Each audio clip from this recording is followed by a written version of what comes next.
আসসালামু আলাইকুম রহমতুল্লাহি ওবারাকাতুহু। আজ আলোচনা করব একটি গুরুত্বপূর্ণ বিষয় নিয়ে, তা হলো কোনো ব্যক্তি যদি রমজান মাসের যে কোনো দিনে অথবা শুক্রবার জুমার রাতে বা দিনে মৃত্যুবরণ করে, আল্লাহ তাআলা কি তার কবরের আযাব মাফ করে দেন?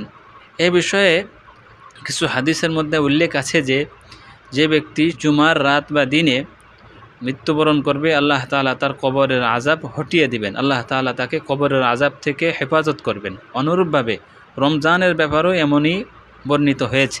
দেখুন, যে সমস্ত হাদিসের মধ্যে রমজান বা জুমাআত দিনে মৃত্যুবরণের কারণে কবরের আযাব মাফ হওয়ার কথা উল্লেখ আছে, সে সমস্ত হাদিসগুলোর সনদ খুবই দুর্বল। অনেকে হাদিসগুলিকে জাল হাদিস হিসেবেও আখ্যায়িত করেছেন। মূলত এই বিষয়ের মধ্যে দুইটা দিক আছে। একটি হলো আকীদাগত দিক, বিশ্বাসগত দিক, অর্থাৎ একথার বিশ্বাস করা যে আল্লাহ তাআলা জুমার দিনে বা রমজান মাসে মৃত্যুবরণ করলে আল্লাহ তাআলা কবরের আযাব থেকে হেফাজত করবেন, এই আকীদা বিশ্বাস রাখা।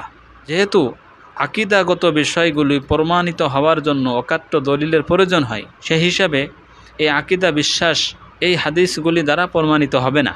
তবে এই বিষয়ের মধ্যে আরেকটি দিকও আছে, তা হলো ফজিলত।